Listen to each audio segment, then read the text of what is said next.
This is Dyslexic Design Thinking. For the past 25 years, Gil Gershoni has been the head of his own branding agency, Gershoni Creative. And one of the things he's passionate about rebranding is his dyslexia.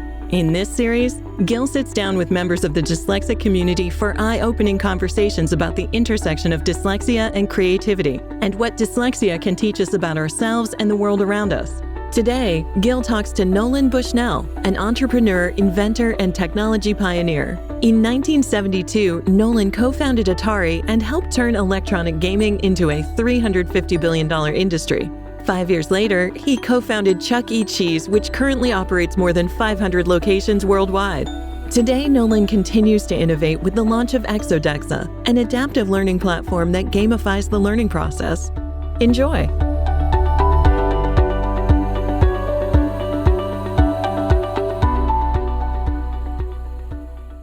Yeah, I mean, I have enough questions to talk to you for 3 days. God knows you've done a lot in your life, and I had to choose what to focus on. So, I'll go through a lot of things. I mean, I've known you for all my life and been inspired by everything you do and read about you and seen all your lectures and podcasts and everything else, and you speak so much about your career. I think that today I would love to speak about your career, but really focus about how dyslexia shaped it, because this is about the dyslexia innovation, positivity, and how can we inspire the next generations of entrepreneurs and technologists and creators to learn from your lessons. Boy, yeah. And I think in reality, you can look at dyslexia as a handicap or as a superpower. And I think, like everybody, I was in the blue reading group in the first grade. Mm-hmm. ... The dumb boys. Same. But my mother was a school teacher, and she somehow understood it. Mm-hmm. And I think she had a deeper understanding of dyslexia because my dad, who ran a very successful construction company, couldn't read and write as an adult. And basically, by the time I was in the second grade, I was in the red reading group, which was the smart guys. So I think that her intervention was really beneficial to me. Mm. And, it was a thing where I have 5 sons. All of them are dyslexic to some level. Okay. And we had this tutor that had a system with a funny alphabet. And literally by the time they were in the second grade, all of them were reading at speed. It's amazing. So getting the right tools at the right time.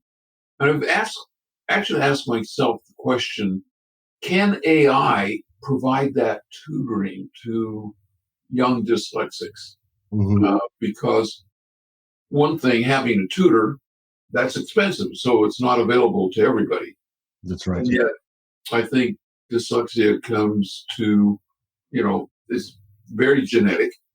And I'm sure that there are a lot of underperforming kids who don't have the resources to have that special skill. So I think AI may be a real help here. Yeah. I love that you brought that in right at the start here, because I think that, and the fact that you mentioned that it's a superpower, because I think it's probably part of the secret to your massive successes, be able to see things outside the norm, not even coloring within the lines, coloring new lines, and finding ways around industries, around problems that were never done, and says, why not? Let me do it, and let me try to reinvent it. And back to, to AI, it's one thing to learn how to deal with this linear language thing, which is in many ways, very difficult for dyslexia, because we think in 3-dimensional, we think in nonlinear ways. We see above and below all these characters. But when you bring an eye to it, it allows us then to interpret not only what the sentence says, but explore the story beneath the story. Yeah. Do you use AI every day? Oh, the meta game. There's the game and everything, and then there's the meta game as well. I used to play tournament chess. Okay. I played number 2 board for the university when I was in college, and I would always mess with my opponent. And, supposedly Casablanca messed with his opponents with a big, nasty cigar and several things. But what I would do is, you write down your moves on a piece of paper. And when you make a really good move, you put an exclamation point next to it. When somebody makes a bad move, you put a question mark there. And so I would randomly put question marks against other guys and exclamation points at various random things. And it would just mess with, because they'd be able to see what you put down.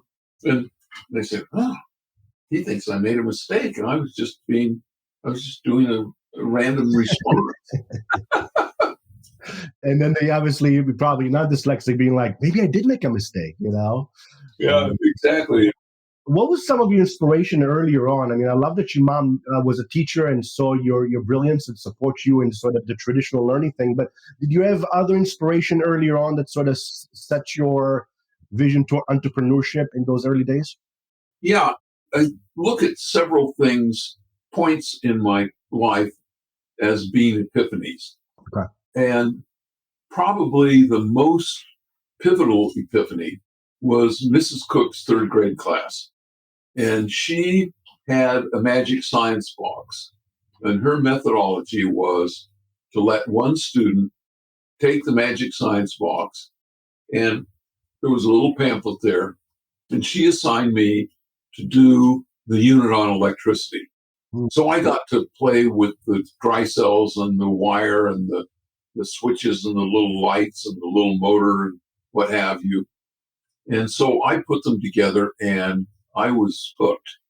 I went home that day and I set up a card table in the middle of my bedroom and I collected every piece of wire, battery, flashlight, light switch that was hanging around and started to tinker, and I never stopped. So that led to my interest in electricity, which brought me to a neighbor who had a side business buying surplus electronics. I was adjacent to Hill Air Force Base in Utah. And they were basically having these auctions of selling off obsolete parts from airplanes and what have you. And he would buy them and made a little catalog and sold them. He was a ham radio operator. And so I decided to become a ham radio operator. And what that led me to was the fact that the radios were expensive. And so I looked at my allowance and my lawn cutting money, and I couldn't afford the radios until I was like 40. So I knew I had to do something else, and that led to entrepreneurship. And my idea for entrepreneurship was I had fixed my parents' TV, because in those days they were all tubes, and when TVs went out, it was a tube that had gone bad. And so all you had to do is figure out which tube to replace it, and the TV worked again. And so in those days, a house call, and these were all the TVs were big consoles because that's just the way they were. Right. So it was a house call, and the house call was $5. And in order for me to get customers, I priced my house call at 50 cents. Because, it took a little bit of courage to let a 10-year-old come in to work on your TV. Right. But then I figured out how to buy tubes cheaply, mark them up. And so by the time I left the house, I'd made about $10 in tube margins. Wow. So I think that set me on a path to entrepreneurship. Yeah.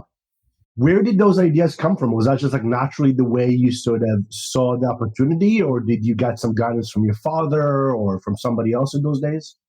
I don't know. I think that the guy that ran the surplus operation, he was kind of a mentor. He taught me a lot about radios and things like that.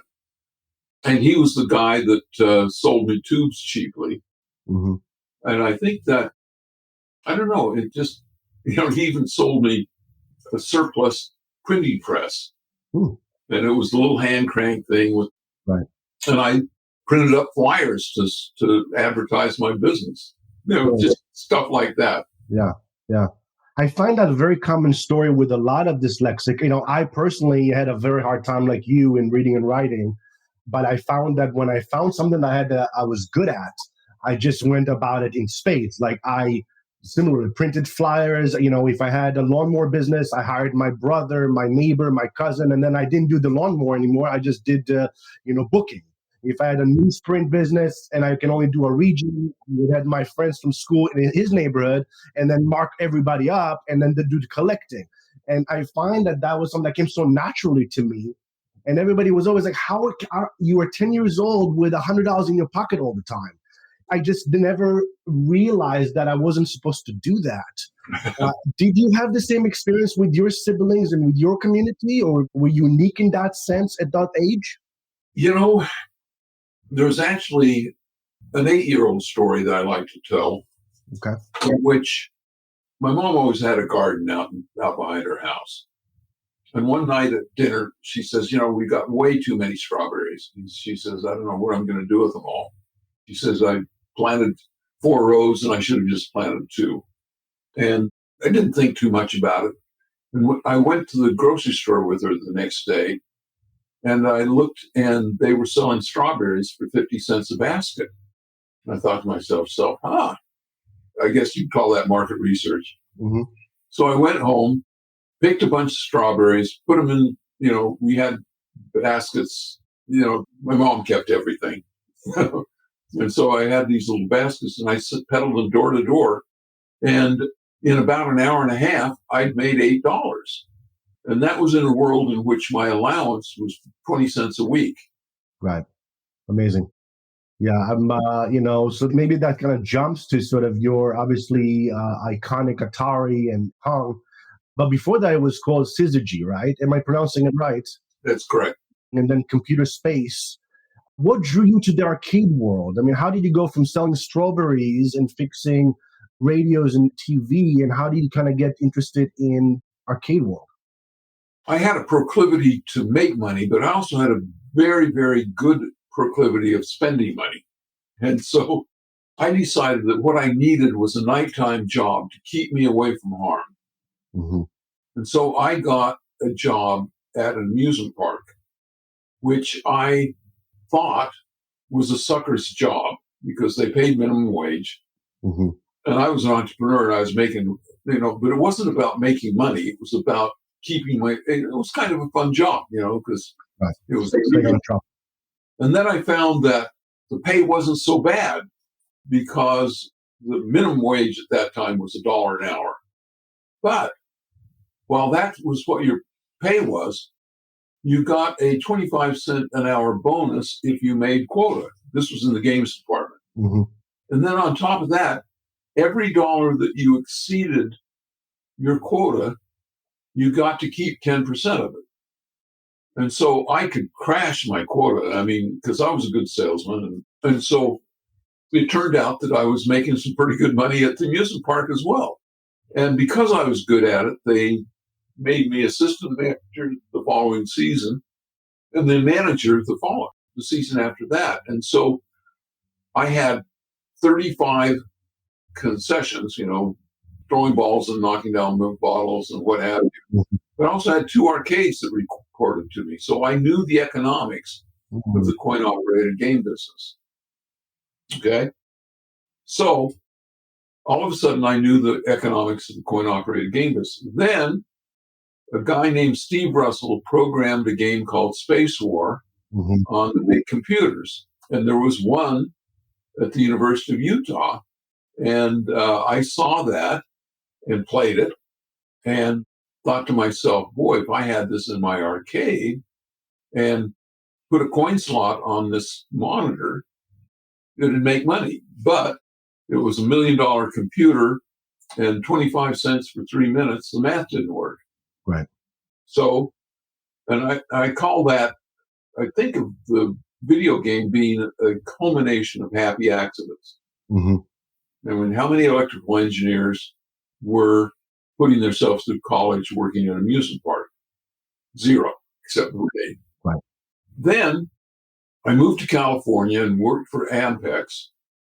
And I chose Ampex not because of what they were doing, but because they offered me the most money. But the happy accident was that my job at that time was to use these MSI semiconductors using Boolean algebra and things like that to build little circuits. They weren't truly von Neumann architecture, but they were like state machines. And I figured out, I got thinking, hey, I believe I can do a video game. And so my emulation was Space War, and that became Computer Space. Amazing. You keep referring to these things as happy accidents. And one of the things I find very common, and I wonder if this is the same experience that you have, is that dyslexics, we don't go in a linear line. So we tend to sort of veer and we stay open and we see opportunities because we're not going linearly toward a destination. It's almost like you exploring in your own mind and what's happening, and you're allowing that to create, as you said beautifully, these happy accidents. But it seems like because in your story, it's such a continuation of consistency, I bet it's more of the gift than just sort of happened to you or being at the right place at the right time or just being fortunate, right? Would you agree with that observation? Well, I have 5 sons and 3 daughters. And my advice to them has always been just do a lot of different things. Mm-hmm. And you never know when those dots are going to converge in the right spot. Just do a lot of different things. And I've actually been doing this thing that I call it's basically a silly thing that I have a series of small projects that can be accomplished part-time in a year. And this started when I started looking at how the brain works. Mm-hmm.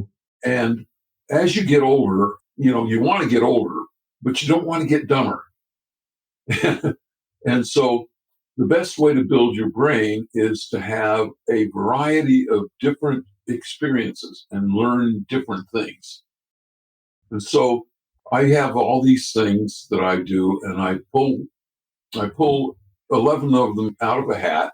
I number them 2 to 12, and then I throw the dice because I don't want my brain to cheat on doing something that's easy. Right. And then I have to do it. And it has been an absolute godsend to me because what happens is you think of things that are being sort of outside of your purview. Mm-hmm. But once you start down the path, all of a sudden things open up. So when you taking these ideas, do you do it throughout the year? You write an idea and you put in a hat, and then come the first of the year, you pull one out? Or tell me the mechanics so our audience, young and younger, can kind of be inspired by this really great tool. Well, I've actually been thinking that I might actually write a book on how to do this. And call it the creative process. And then I'd make lists of the kinds of things I do. It's a random thing, like learn 1,000 words in a foreign language. Wow. Or 2,000. Yeah. Learn how to play Wild Rover on a guitar. Right. Create and sell a piece of art. Okay. And I put the sell in there because I think that is where you kind of disciplines you. Right. So those are the kinds of things that I have on there. And the other thing that I do just recently mm-hmm.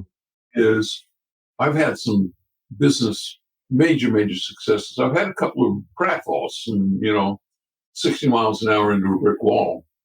And trying to analyze both of those, it turned out that my successes were right time, right place, right people. My failures were wrong time, wrong place, wrong people. And so I got thinking, okay, how do I guard against that? And the answer came back, and it may not be the ultimate answer, but it's an answer. The idea is that for a business, if you only have one idea, the only time is now. Mm-hmm. But if you have multiple ideas, you can wait for the right time, right place, right people. And so what I do now is an idea for a business, I do a plan and I put it on the shelf. I call it my marinade pile. And then I wait until one of them speaks to me based on right time, right place, right people. So you mentioned that, you were talking about writing a book and taking that from your lists and becoming a bestseller and making some money off of it, about finding the next Steve Jobs. And I know that you hired Steve Jobs at Atari earlier on. Did you guys ever kind of mind meld your similarities and differences? Steve Jobs and I had a lot of conversations where I had a minor in philosophy. And so I read Nietzsche and Kant and Kierkegaard and Camus and Locke and all these guys. And Steve had an abiding interest in Eastern religions, Buddhism, Shintoism, Confucianism, what have you. And so we used to talk a lot about the different ways of thinking and the different ways of having that. So that was kind of our little shared passion, because I would learn from him and he would learn from me. And we were constantly talking about determinism. And free will is much more a construct of Western religion. Not to get too carried away here, but I think that Steve possessed a very, very clear and focused mind. We always had a special relationship. I've talked to so many dyslexic in so many different industries around the world. And I find that, most people, when they think dyslexia, learning disability, reading and writing and spelling and all that, but then the other part of their life is quite successful in different industries. And that's also your dyslexia, because, your brain is dyslexic brain and you think everything through that same brain. Yeah. So there's certain things you can't do. And then there's other things you overachieve immensely. So it's interesting to always find the similarities about how we think. And we often we don't know it's dyslexia. That's part of the commonality there. I want to jump to some of the lessons you had from running Atari, and then what lesson, maybe let me ask you another way. What lesson did you learn from Atari that you brought into Chuck E. Cheese?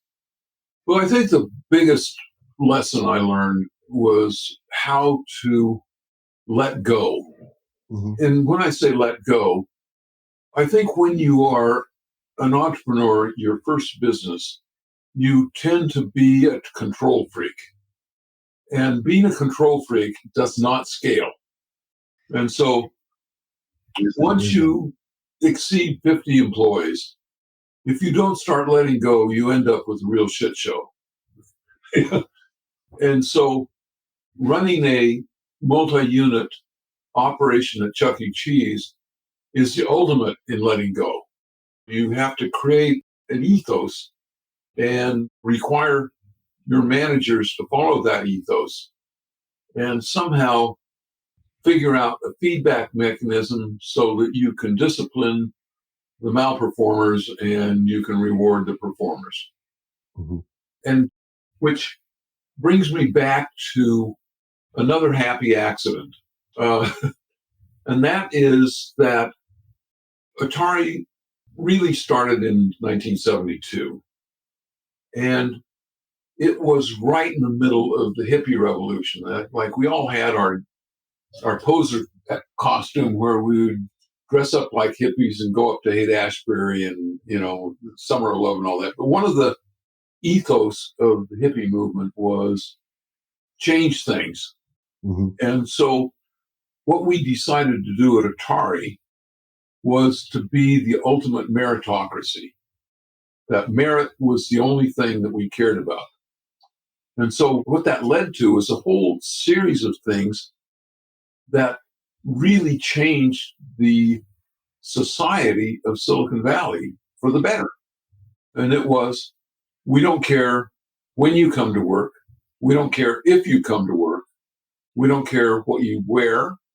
We don't care, what you do. If you perform and are excellent at your job, that's the only thing. And what that does is it totally gets rid of discrimination, of sexual bias, race, creed, country of origin, didn't matter. Right. And so in some ways it didn't start out being this new age kind of way of thinking, but it was. Right. And it really, I think, created a whole bunch of really good processes in Silicon Valley, because Steve took that process to Apple. And at that time, between Apple and Atari, we probably had a third of the workforce. And so everybody looked at us and we were pretty successful. They said, well, maybe we should copy it. And so it became an ethos of Silicon Valley for the better. I know that last year you launched a new platform, a new gaming platform, Exodexa. Yeah. And I love the idea that that's, helps you learn and better understand so you can retain the concept, which is a very dyslexic thing, right? Exactly. When I understand the story, not the written story, but the story, I don't forget it, because I can kind of viscerally understand the concept and I can retain it. Some people call it photographic memory, but it's not. Yes, I think in visuals, but my whole body understands the lesson. Tell me about the platform. Tell me what catalyzed it and how did you bring some of the ideas of the gaming industry into this modality? There are two or three things that are, I told you I did a lot of research on how the brain works, that led to the hat and the issues. But the other thing that I found is that you remember 5% of what you hear, 10% of what you see, 80% of what you do. So what you really want to be able to do is turn learning things into problems. Well, that's where video games come in. And video games know how to make things addictive. And you do that through this concept of flow, which was pioneered by, or defined by this guy named Makai Csikszentmihalyi, who was a Hungarian PhD in the University of Chicago. And he basically says that if you keep things challenging, not too hard, not too soft, kind of like Goldilocks, if you keep things in the Goldilocks pond, people will get into the state of flow, and all of a sudden time truncates or dilates, and you just basically go into this trance, and that is the ultimate learning modality. And so what we're doing with Exodexa is to create games that suck you in, and an hour later, Western philosophy, history, and some mathematics. I would love to get my hands on that and try that. I'm working, as I'm sure you as well. I'm working a lot with young adults, young children around embracing their strengths, because I find that when you find your strengths, happy accidents, going toward what gives you joy, just try many things, as you said in the beginning of the conversation, and find the things that makes you more you, and then feed it. You are feeding your gift and you're feeding your learning, and you are, and you get curious. And when you're curious, you learn. And when you learn, you remember. When you're learning, you expand. And I think it's such a dyslexic thing. Again, you don't have to be a dyslexic to embrace that learning methodology, but starting from the strengths-based model is much easier than to climb the differences and the challenges, Well, if you measure success, one of the, there's a thing, there's curiosity. And curiosity is the forcing function of knowledge. Second, there's grit. And playing games actually helps you with that, because you learn that you can fail, and you set the pieces up and you play again. The third thing that's necessary is optimism, because you have to believe that you can do it. Right. Or, I always say probabilistically. And I say, okay. And I think that facing your fears is really an important thing. So you say, okay, I'm going to start this, but I believe there's a 20% chance that I'll fail. And failure is going to look like this. Try to define that. And then on the other side, you say, and if it goes really well, what does that look like? And it looks like I become Elon Musk. And anyway, that's kind of one of the rubrics that I would like to teach and everybody. Have grit, be optimistic, be curious, be realistic. Beautiful. When did it click to you that dyslexia was a positive rather than a negative? I really hadn't really thought about it. Hmm. It was just who I was. Yeah. And I actually used that saying because in my mind, I had left my dyslexia behind in the second grade once I became reading at proficiency. Mm-hmm. But I now know that the dyslexic mind is a mind construct that is forever. Mm-hmm. Mm-hmm. What do you think makes dyslexics such good entrepreneurs? I think connecting disparate dots. Mm-hmm. Yeah. And I think that, I've got another story that I think you'd probably like. And it's about how your mind is malleable. Mm. And that a lot of times when we first did the consumer Pong, we presented it to Sears. And my head of manufacturing and Sears asked us, how many can you build?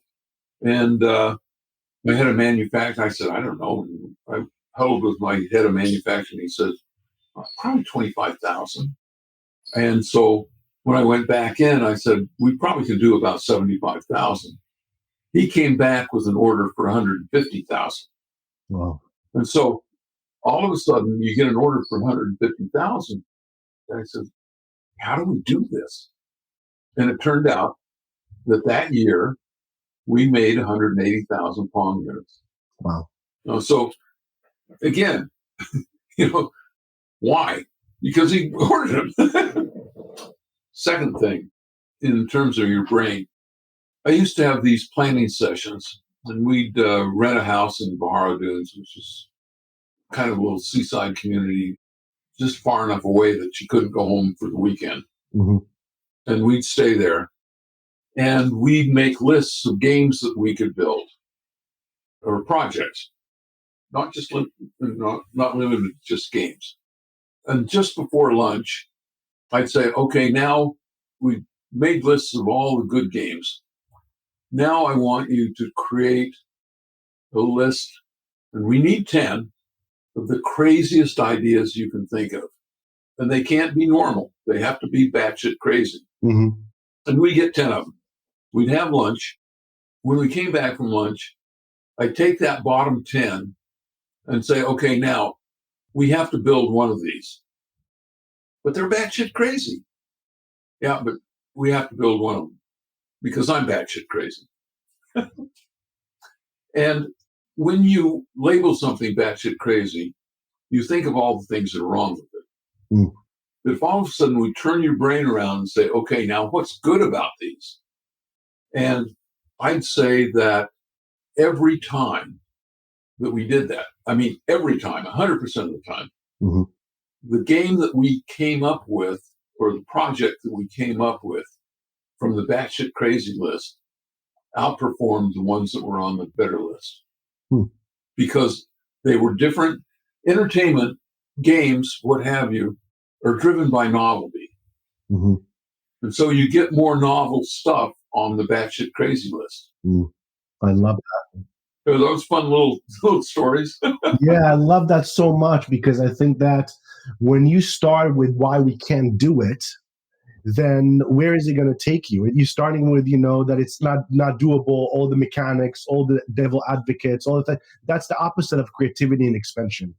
But when you give yourself the permission to say, come up with something out of this world crazy, and I think we all experience those so often, but our fears hold us back, and we says, you know what, I don't know, maybe I'll fail. Let me not try so I don't fail, I'm interested as we come into the top of the hour to talk about what excites you with today's technology and what's coming up next. There are basically three things. And I'm I've always been fascinated by robotics. Mm-hmm. And I've always been fascinated with AI. I had a project. I did a board game using the Amazon Echo as the environment. And I can't say the A word, otherwise it would start talking to me. And it was called Saint Noir. And it was really fun. And it wasn't true AI, but it had very, very good speech recognition. And we had over 80 hours. And so the game was to verbally interrogate suspects. And the suspects had to tell the truth, but the perp could lie. And so it was finding who was the liar. It's a fun game. Yeah. And then I think that I'm on the board of directors of a self-driving car company, Drone Robotics. And in some ways, self-driving cars are more important than world peace, because more people are killed on the highway than have been killed in wars. Wow. So if you just count the death toll, self-driving cars take care of that. And so the three things that are really interesting to me are AI. And I look at AI kind of like a bicycle for your brain. It's just a force multiplier on so many things. And I look at self-driving cars as AI for safety and convenience. And then I look at just plain robotics as a way to make us all richer. Because if you can take drudgery out of a lot of jobs, then, we have so much that we need to do to create the world that I want to live in. And the old story is, if you want to live in the future, invent it. And so that's kind of my three big ones. And I think that the issue really is how adaptable to change is the population. Mm-hmm. If it changes too fast, it causes real problems. But yet, and I feel like, self-driving technology over time will eliminate 15 million jobs. Now, if you eliminate 15 million jobs in a year, that's a big problem. Right. But 100,000 a year for, 15 years, that works. That kind of thing. Mm-hmm. I appreciate you talking with me. What's coming up next for you? Next week, I've got a couple of podcasts, and I'm just working on the Exit. In fact, go into Exit and get on our mailing list. Okay, I'll do that right away. Well, I really, really appreciate you. I appreciate everything you've been doing and your time today, sharing your amazing stories with our audience. Absolutely inspiring. My pleasure. Great fun. If you enjoyed our conversation today, be sure to subscribe to this series wherever you get your podcasts. Visit dyslexicdesignthinking.com to learn more about our latest initiatives, including Dear Dyslexia, the Postcard Project, or to book Gil to speak at your next event or conference. Stay connected on Instagram at Dyslexic Design Thinking, or drop us a line at dyslexic@gershoni.com to receive our monthly newsletter and learn more about our upcoming programming. Dyslexic Design Thinking is produced by Gershoni Creative. Until next time, be well.